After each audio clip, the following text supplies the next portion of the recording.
Since 2006, I've been a graphic designer, photographer, and music video director. And throughout these transitions, I've realized, regardless of what you do, the creative journey isn't really that different. You start out having the most fun in the world learning the technical skills, how to take a good photo, how to expose your camera the right way, how to make your camera look as good as possible. Then before you know it, you're actually decent or great at what you do. Then one day, you're sitting around and actually realize what the hardest part of this whole creative journey is. Coming up with a good idea and seeing it through to the end. You're probably sitting on a gold mine of skills right now, yet you're paralyzed creatively because either you can't come up with a good idea or you feel like none of your ideas are good enough to act on. Here's the process I follow to come up with a great idea and turn it into a video product. The real kick here is that there's no such thing as a good or a bad idea. I like to look at it as an idea that's worth my time or an idea that's not, because time is limited. When I first started video production, I would create any idea that came to my mind. I got my first 50mm lens and I thought it would be the coolest thing in the world to go out and film flowers with the blurriest background I could make. I was hyped.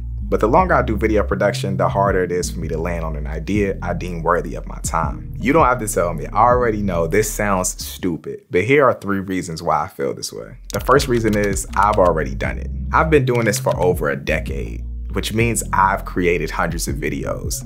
It's rare that I land on an idea that I haven't already at least explored before in the past. The second reason is I've already seen it. The entire first half of my creative journey was recreating things that I liked from other artists. I think that's how we all started. But eventually you want to establish your own look and voice as an artist. And as this happens, the thought of copying becomes less and less appealing. The third reason is it's not as good as the things that inspire me. There's been so many times where I've landed on a creative idea that I just thought was genius.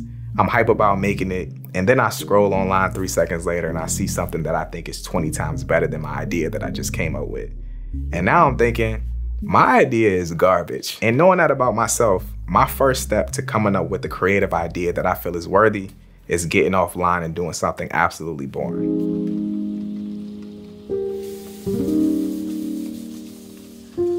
I truly feel that the best ideas come from doing the boring things in life.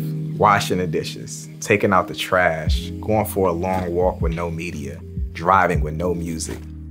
Media stimulates my mind into not having to think critically.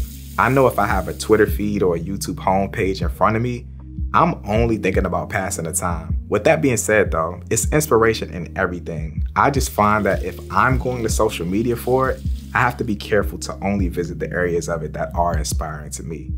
Whenever you're doing boring things, it's inevitable that you're at least gonna come up with a few ideas. And some of them will suck, but write them down regardless of what they are. I write everything down. Every idea I get, I add it to a list, no matter how stupid I think it is. I record short voice memos for the majority of ideas I have and just detail them and talk through the idea itself, in case I ever need to revisit the idea. You also never know. What isn't the good idea today can definitely become the good idea another day. But I truly think the best ideas are the answers to simple questions that intrigue you. Like, why is the sky blue? Or, I want to make somebody levitate in a video. How can I do that? How do other creative people get over creative block? If you think about it, the best movie concepts are just interpreted answers from artists about simple questions that they had. Like, what would happen if the aliens invaded the Earth? The thing about truly connecting with people is we relate on a simple basis. If you've ever sought answers to a question, chances are somebody else has also sought it. And from here, it's just you seeking those answers and taking the viewer on a journey for you to retrieve that information. That's really the simplest basis of you taking an idea and turning it into a video product that people love. Scripting for me is as tight or as loose as I need it to be. Sometimes I'm writing out my creative script word for word, and other times I'm not scripting at all. I'm just taking a creative idea, jotting down the definite things I want to capture, creating a mood board, and letting it unfold in front of me. I always try to have some visual references to refer back to though. For me, I find that it makes things easier for me when I get to the shooting phase. I never let this be the end all be all in a creative project though. For creativity, a lot of the magic will happen in the moment. Great things will happen that you could never have accounted for, and you have to let those moments happen when they do. When it comes to visual references though, one of my main go-to places is Shot Deck. This is not an ad, but it's a great library of frames from films that you can search and find inspiration in. From angles to lighting to location choices, it's a great resource. I tend to just read through my script, try to match moments with things that come to mind when reading, and compile those until I have the visual references I need for every moment. Now it's time to organize everything. For organization, I use Milanote. It's a free tool for getting creative projects prepared in a way that makes sense to you. It's essentially a digital canvas that allows you to tack up your ideas, brainstorm, and collaborate when needed. For me, the magic in Milanote is cleanliness. If my pre-production is messy, chances are my creative project is also going to be messy. They have these templates that have things organized and clean. Replace the information that you need for your creative project, delete out the tools that you don't need, and add tools that you do need from the toolbar over here on the left. It's really just drag and drop. I love these templates though, because they make it so hard for me to forget anything I might need. If I'm shooting a music video project, I tend to start out with the pre-production plan template to make sure I have all location information I need for crew, a gear list for prep, and a shot list for when we're on set. For looser creative projects, I can work through a concise mood board to make sure I have inspiration and a gear list so I don't forget anything. This is honestly just scratching the surface though. They have tons of templates for whatever you're working on creatively. This is where I really dial in my creative process, placing my video references, my script, locations I might have in mind, any additional information I might want to revisit while I'm shooting, and I can reference my entire project board on my phone when I'm on set to make sure I'm on track creatively. Before we get into the behind the scenes portion of this video and I show you exactly how I capture all of the shots, I want to give you a really quick rundown on my Milanote board and show you how it helped me create this video that you're watching right now. So here's a really quick look at the board that I used to create this video. You can see everything is concise and neat. I made this board right here using the pre-production plan template that I talked about a little bit earlier. And everything is concise. We have a couple different groups that you can see right here. We have a quick description about the film. We have inspiration, story, filming, and also music inspiration for the film. Now inside of these groups, we have a bunch of different tools that you can utilize or edit. You also have this toolbar over here on the left side that you can just drag and drop into the project and place wherever you need for whatever you need. Now I'm gonna click into some of my inspiration boards. I'm gonna click into my ideas. This right here just helps me in the editing phase travel from section to section for the entire video. We have the intro, finding a good idea, the pre-production part that we're into right now, and then next we'll get into the behind the scenes, which you'll see in a second. The next board I want to visit is the mood board. Now, I love this. This right here is probably my most used asset when it comes to being on set and being able to reference images and keep me on track while I'm shooting things. And if we just skim through this, you can see a lot of this inspiration has made it into this video already. We have the really macro close-ups on the screen, which I use to tell you through the pre-production part of the video. These frames right here kept me on track while I was filming shots of me washing dishes, and so on and so forth. Not everything made it into the video, but this is just here for inspiration. If I'm on set and I ever feel stuck, I can go back in and reference these shots, and I can also check out my notes that I put on the reference shots to figure out what I wanted to take away from them while I was doing the pre-production. If you want to drag in images into your board, it's extremely easy. Over here, I have a couple images that didn't make it into the board. I'll just click one, drag it, and drop it into the project, and I have a bunch of different options on what I can do with this image. I can double click on it, and I can draw straight onto the image if I want to. Say I want to reference this contrast ratio. Another thing you can do is also click on the image, and over here on the left toolbar, you can add a caption. You can do, I love the contrast ratio here. And then when you're on set, it's gonna be easy for you to reference the thing that you wanted to pull from this image. In the story section, I have my project script that I typed out word for word. And then we also have a shot list right here, which goes through the different sections and locations that I'm gonna be using for the film. And then from here, I have a couple different really vague shots that I wanna capture. This is just to keep me on track while I'm on set shooting things. And then we also have a gear list right here. I love this because whenever I'm heading out to a shoot, it's inevitable that I'm going to forget something. And this right here makes it so I don't forget things. Once I pack the things into my car, I'm able to just check them off this list and know that when I'm on set, I'm good to go. And I love referencing music while I'm on set as well because it gives me a tempo that I need while I'm filming the shots to make sure that it's gonna be on point with the music that I'm gonna be using inside of the film. So this is exactly how this Milanote board helped me achieve this video that you're seeing right now. While I was on set shooting, I just referenced the images on my phone for my mood board, and whatever I liked inside of those images, I was able to implement those into the actual video product itself. As a creative person, if you're not using Milanote, you're missing out on the best tool for compiling creative ideas and collaborating. And it's free. Sign up for Milanote for free right now using the link in the description below. Now let's get into the shooting.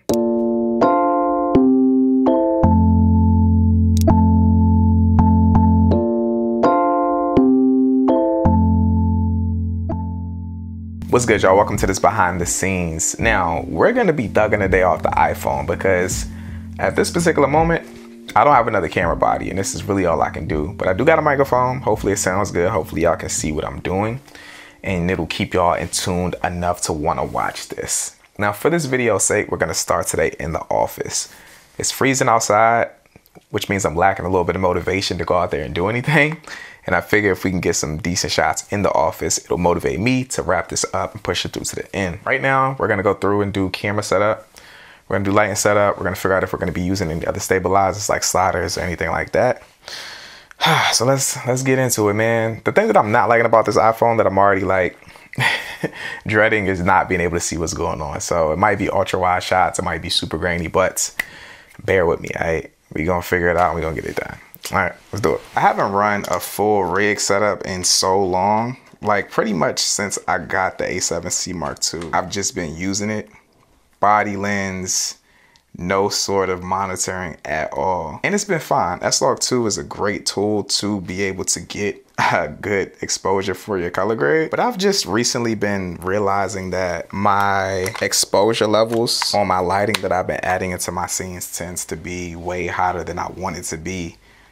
And I can't really monitor it through the screen on the A7C the majority of the time. I get it close enough, but it's just not as good as I would like it to be. And so for that reason, I just want to try out the monitor today, just to try out false color, see if I'm missing out on anything, see if I should go back to just using a body, because there is a true convenience in that. Simplicity works the majority of the time, especially when I'm not using external lighting, then it's not really anything that I can do to adjust the levels of lighting anyways. But since we're gonna be adding in some lighting, I want to test this out and see if I've been missing out on anything. Let me break down the setup for y'all really quick. I'm using the Sony A7C Mark II, which is my main driver right now. Lens-wise, I'm using the Sony 24-70 G Master 2. Love this lens, very versatile. On the back, I'm using a small rig VB99 Pro. And this is powering my small HD 502 bright monitor. I really want to get a brand new monitor, but I feel like I couldn't even justify it. This is still a great monitor and it still does what I need to do. Perfectly fine. The shots that I'm about to start with are shots of me filming the screen. I want to get almost macro looking shots of me typing certain things into my project planner, just so I can throw into that section, as well as whenever I'm typing out the script for the actual video that we're watching. This is very trippy because I'm showing you how I'm making the video that you've already watched. So that's always super weird to me. But I'm gonna be doing that on the 24-70 G Master Mark II, like I said. One really cool thing about the A7C Mark II is that I can switch this over into Super 35 mode. So this will help me get closer onto the screen to get those shots of the very intricate things that I'm doing on the computer. And I even want that effect where it looks like it's pixelated, you know? I want it to look like we're obviously filming a screen. I think that that looks super dope inside of projects.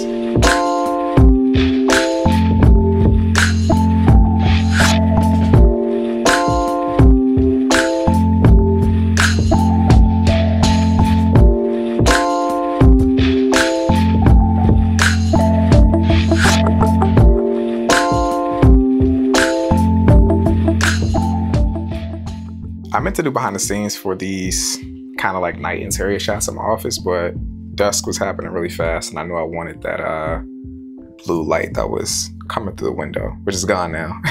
I knew I wasn't gonna have time to be able to continue to move the behind the scenes camera around, but I did want to share the lighting setup so you can kind of get a gist of what I did to achieve the shots within that look. So I have my lamp over here. I have like a RGB bulb inside of it. I'm able to change the temperature, cool to warm, green, blue, whatever. It's like RGB. This was like my practical that I had within the shot. And then I replicated the look of that light with this tube light right here. This is the Amaran PT4C. And I have a NAND light grid on it. I had these grids that I had for my NAND light Pavo tubes, and they work for this as well. So I really just ran one of these grids to stop the spill from hitting this back wall. And then the blue light that I had coming in from the dusk, I was able to give me a nice rim light using this Amaran 100X that I have mounted up here in the corner in my office. And that was basically it. I just bounced around with my camera, same A7C Mark II,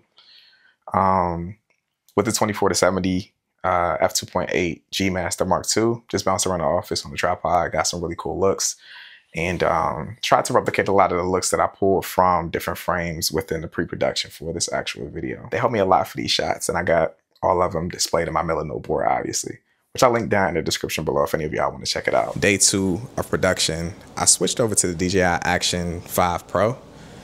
The iPhone was a lot, man, and especially when you got notifications and me not being able to see myself framing is just always a task to use the iPhone for behind the scenes. So I figured I'd switch it over to this. I got it paired with the microphone, so hopefully the audio sounds good. Hopefully. Now, a lot of the shots are gonna be on this floor in my house, and if you can't tell, it's extremely bright. I even got a curtain knocked down because kids are nuisances, but having a whole lot of light is low-key more difficult than having no light because you got to figure out how to control the light. And for me, that's low-key one of the hardest tasks when it comes to cinematography. All right, so what I'm thinking is I might bring in a lighting fixture and add a spotlight mount to it just to kind of give us the look of like a light coming through a window, if that makes sense, just to break up the scene and make it not look so one-dimensional when it comes to lighting. Also plan to bring in some sort of negative fill. I got a huge like black blanket that I can just hang up on 2 light stands and place it on one side just to give me some contrast in the scene because there's so much light bouncing around in here. But a lot of this is just going to be experimentation. It might look terrible. That's what happens when you try cinematography. You got these big bright ideas, you turn the camera on your idea, and then it looks like complete shit. And then you got to figure out how to figure it out. So that's what we're gonna do now, man. Let's bring this gear in here and figure it out. All right, let me show you what's going on with this lighting setup. Y'all can kind of already see right there that the light is kind of like breaking up on me. It looks like this looks like maybe the sun is shining through a tree or something. That is because we got the spotlight mount right here. I'm actually using my old school Aperture 120D Mark II that I have in my garage just because I don't feel like going to get another light. But I think that's gonna kind of bite me in the butt a little bit because it's not bicolored, and the light that's coming through the rest of the scene is not the same daylight tone. But I'm gonna probably just switch my white balance up to a super warm tone anyways. But this is kind of how it looks, just me in the scene. You can see it kind of breaks the scene up in an interesting way. It looks like the sun might be coming through a window or something like that. I'm still trying to really figure out the gist of what this scene is going to be. I know I'm going to be washing dishes right here in this, and then from here I guess we'll flip the light to whatever we need to flip it to. So that's where we at. I might actually change the direction of the light. It looks like the light is on that side of the house, so I might move this light to come from this way. And then over here on this left side of the scene, I might add negative fill just to emphasize the darkness over here. But I don't know, I gotta set up a camera. This is why help on set is invaluable, because if I had somebody to go adjust this light, I can just look at the frame and then I wouldn't have to do this back and forth thing. A negative fill would make this so much better. I just gotta figure out how I'm gonna do it though. I don't think I got no more light stands. I don't know, I'll figure it out. I'm gonna fill my wide. I established a shot as is with no negative fill, and then on the close-ups or the detail shots, I'm gonna bring in the negative fill, which I'll show you in a second.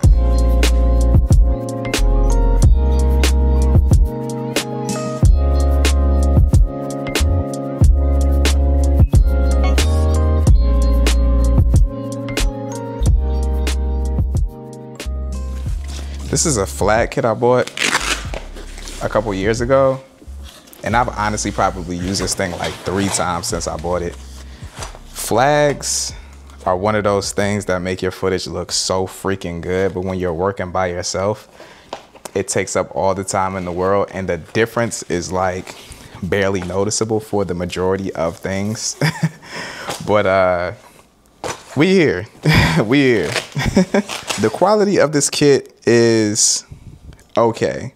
I'll say it works, but over the past, years, with me being in music video production and having access to pretty much any gear that I need, rental wise, in those sorts of productions, and then using something like this, you can tell that this quality is just not quite there. But for the price, it works. It modifies your lights. It comes with some really nice diffusion as well.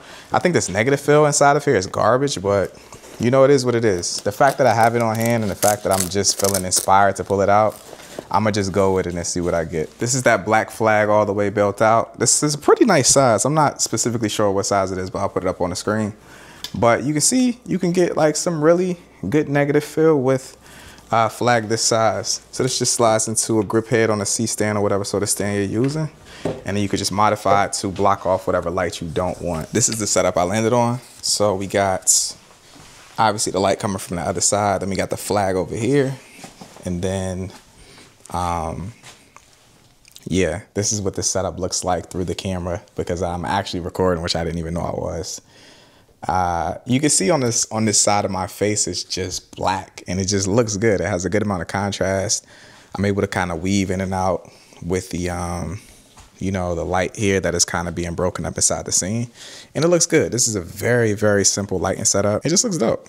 I think it looks cool as hell.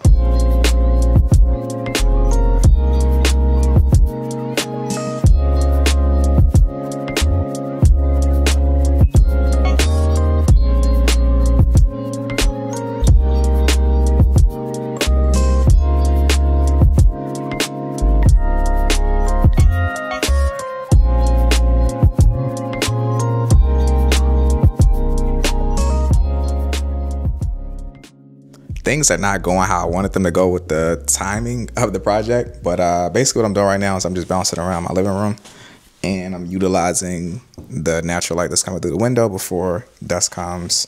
And I'm really just bouncing around with this negative fill. I'm keeping it on one side just to keep one side of me shadowed. And the shots are turning out really dope. I got some cool shots of me sitting down, some shots of me scrolling my phone, and I'm just bouncing around right now. I think I'm gonna head out for dusk to get a couple of shots, but I'm just trying to utilize this little bit of light that I have inside of the house right now. So I'm just doing simple lighting setups though. I'm not really bringing in no additional light. I'm just using natural light. A window is your best friend. If you can block off the light on the opposite side of it and get some contrast and some shadows, your shot's gonna look good regardless. You don't need all this fancy stuff, right? Just get you a flag or like a black blanket or something that you can hang on a light stand or even a chair next to you. You're gonna get some amazing looking shots just off that alone. I should probably pull the microphone out. I'm really like chancing it right now that this audio and assuming that it's gonna sound good. I've arrived though. This is the spot I always come to if I need a quick sunset shot. It's right by my house. It looks good. It's flat. And the sunsets here just go crazy. I wish the sky was a little bit more lit. It's just blue, as y'all can see in the background. There's no clouds out here. It is freezing too, man. I am like low-key upset because I left my gloves at the crib. That was the one thing I meant to get out of my car before I left, yo, and I did not get them. So I'm about to be suffering. The first couple shots I'm gonna be getting inside of the car anyways, though. I'm gonna set the camera up outside, shoot into the car. I just want to get some B-roll of me kind of writing in my notebook. So probably be the first couple shots I get. Let's do it. Setup is low-key already fire for real. I don't really know what the exposure is looking like, but this might already be it for real, for real. I'm not gonna lie to you. Okay, so this shot currently that I'm filming through the car window, I'm using this little slit of window to kind of break the frame up. If you look at the frame, it's just kind of like, I don't know, it splits the frame really nice. Without it, it's boring. It needs that foreground. And the way that the window is splitting it is doing a good job of that.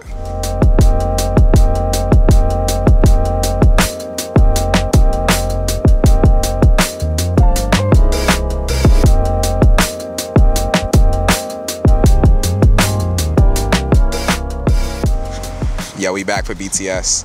I've actually been shooting some today and I didn't pull the BTS camera out, but it's just because it's so cold. But I was like, you know what? I gotta bring y'all along for the ride. I can't let y'all miss out on these moments. You know what I mean? I need to look back at these moments myself. But we're in the back of a convenience store. I like this wall right here though, so I'm about to film some shots of me kind of just posted up on it, writing. I like it. It's big. I think that it adds some dimension. I don't know why I'm doing it.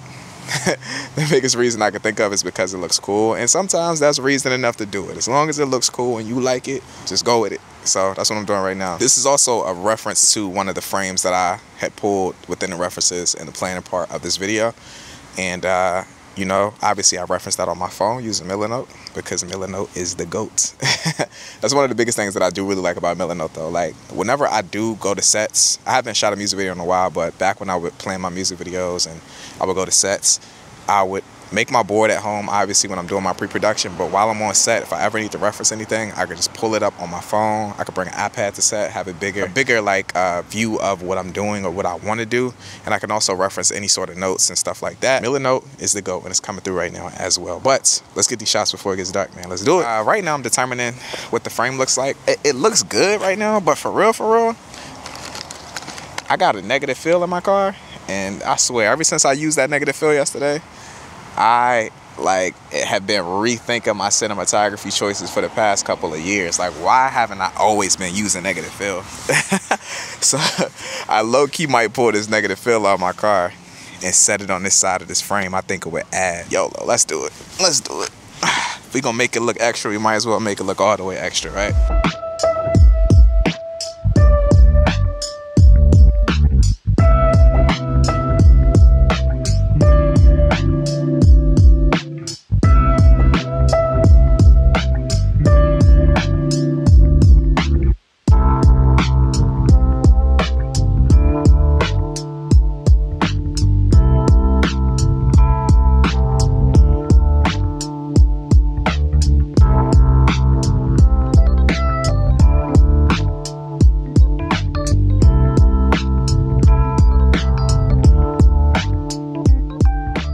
All right, we at the back of the video. I want to chat it up with y'all before we leave out because I got a couple things to say about the production of this video. Now, there were moments throughout the video where I didn't do behind the scenes, but a lot of those shots were fairly simple. It was just me using the same setup out. I wasn't using any sort of modifiers. I was just getting creative angles because it was freaking freezing, man. It's also a lot of other things that I wanted to do for this project that I just couldn't get to. But as creative people with schedules and life just happening, that happens, man. I want y'all to know that it's okay. It's cool, man. I get it. I've been a person who has gotten extremely discouraged shooting creative projects because I don't get them dialed in exactly how I want them to be. But at the end of the day, once it gets to either a client or an audience or whoever you're trying to present it to, they don't even know that. If I hadn't told y'all this, y'all probably wouldn't have thought anything about this video. So just look at it from that context. People don't know what you didn't get. People only know what you did get. So whatever you do get, try to make it as best as possible. All in all though, I had a lot of fun shooting this project. And if you look at my references that I pulled for this video, a lot of those actually did show up in the video in some form or fashion. Maybe it was a location, maybe it was an angle, and it was all possible because Milanote, I had it on my phone and I was able to pull up those references while I was on set just to keep me on track. Make sure y'all download Milanote. It's gonna be a link down in the description below. It's free. It's like, why not? You know what I mean? You don't even have to spend no money to use Milanote. It's such a dope platform. If you're not using it creatively, you're just missing out. If y'all enjoyed this video, make sure to drop it a like. Do me that solid. Also head down to the comment section below and let me know what was your favorite look in this video. All right? I appreciate all y'all. But with that being said, I'm out, y'all. Peace.